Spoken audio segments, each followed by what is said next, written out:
Welcome to Cope and Tell, a podcast about Copenhagen and Denmark's history.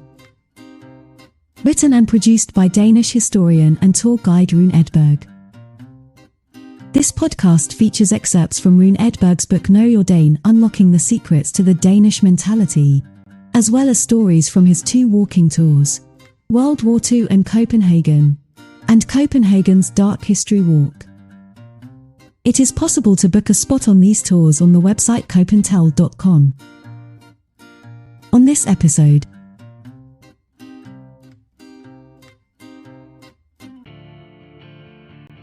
the Danes' view on God and religion. God made the world round, so we would never be able to see too far down the road. Quote Isaac Dinesen aka Karen Blixen. Folkekirken, the People's Church, is the official state church in Denmark, and the Protestant Christian faith is the official religion in the country.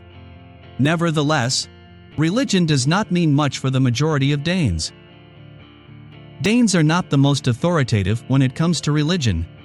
For instance, every third member of the People's Church doesn't believe in God.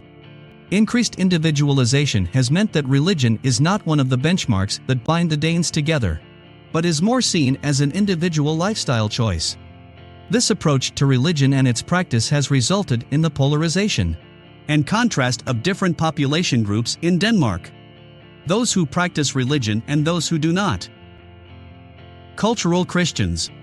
Although more than 80% of Danes are members of the People's Church, this does not mean that everyone supports it.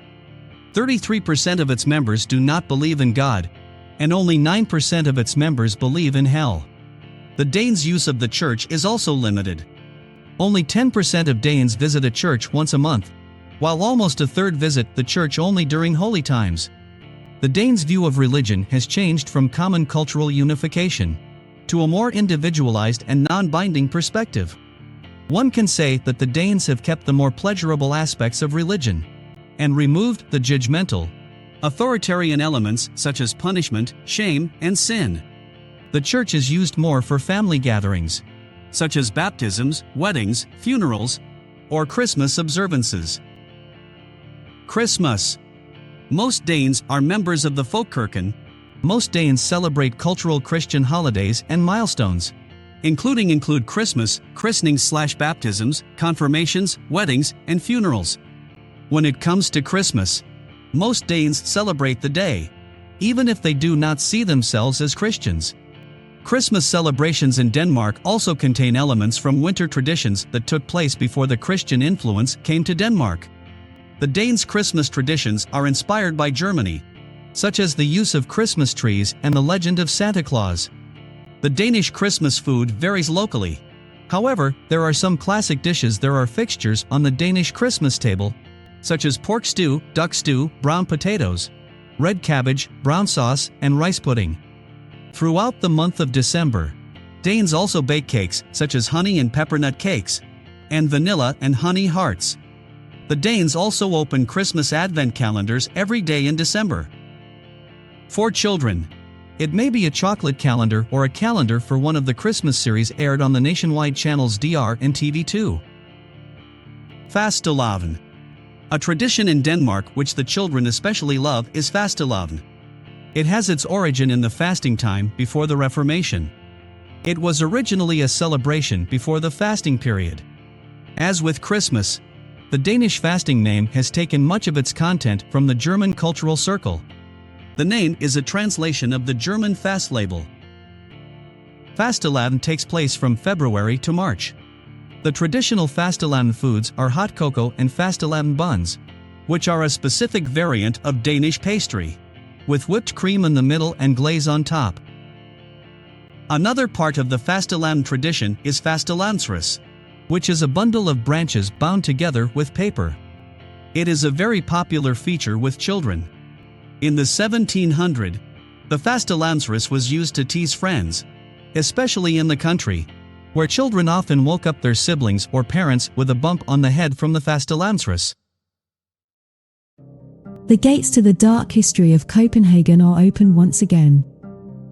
On this walking tour, we will take a journey back in time to some of the most dramatic, tragic, and dark events in the Danish capital's history.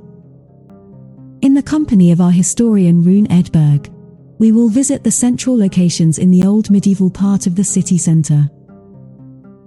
From Swedish besieges and British bombardments, to witch burnings and executions, Copenhagen was a much smaller city than today, enclosed and claustrophobic behind high city walls, and with sparse and primitive sanitary conditions, which became a threat to its inhabitants when the plague epidemic hit in 1711, killing 1/3 of Copenhagen's inhabitants. The dark part of Copenhagen's history includes poverty and poor housing, which played its part in the bad living conditions of the majority of the population. Other dramatic stories and events told on this tour include the cholera epidemic of 1853 and the city fires of 1728 and 1795, which have played a central part in shaping the current look and architecture of Copenhagen's city centre. We will also pass some of the Danish philosopher Søren Kierkegaard's old addresses, and the place where the world-famous Danish brewery, Carlsberg, was founded. So, book your spot on the tour now on copentel.com.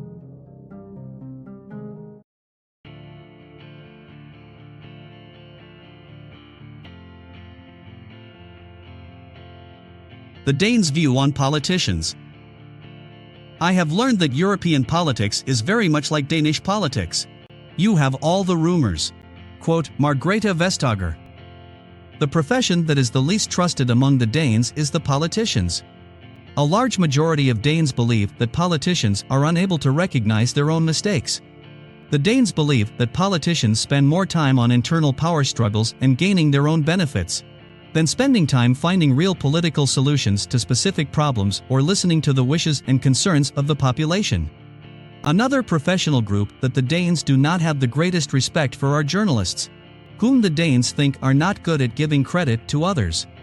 On the other hand, Danes have great respect for other professional groups they meet in their daily lives, such as nurses and midwives.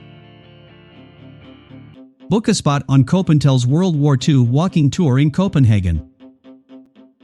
Take a journey back to the 1940s, when the Nazi German forces had occupied the Danish capital. On this guided walking tour we will visit the city district of Vesterbro and the city center of Copenhagen. In the company of our historian Rune Edberg, who is specialized in the Second World War and the German occupation of Denmark 1940 to 1945, you will have the unique opportunity to visit some of the central places of the Danish freedom struggle during the Second World War. You'll become acquainted with the central themes and paradoxes of the period. Danes in the resistance movement and Danes in German service, which came to violent expression through assassinations and bomb attacks that divided the Danish population during the 5 long years from 1940 to 1945. We will stop outside at some of Copenhagen's most central locations and sites from the Second World War. This includes the former Gestapo headquarters at Shellhuset, where we will hear the story of the British bombing of the building on the 21st of March 1945 and its consequences. We will also visit the place where the resistance group Holger Dansk was founded and come past the dreaded addresses from which Hitler's henchmen ruled Denmark with an iron hand. You can book your spot on copentel.com. You have been listening to Copentel, a podcast about Copenhagen and Denmark's history. Written and produced by Danish historian and tour guide Rune Edberg.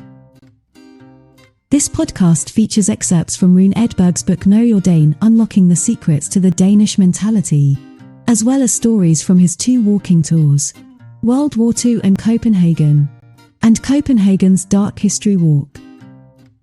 It is possible to book a spot on these tours on the website copentel.com.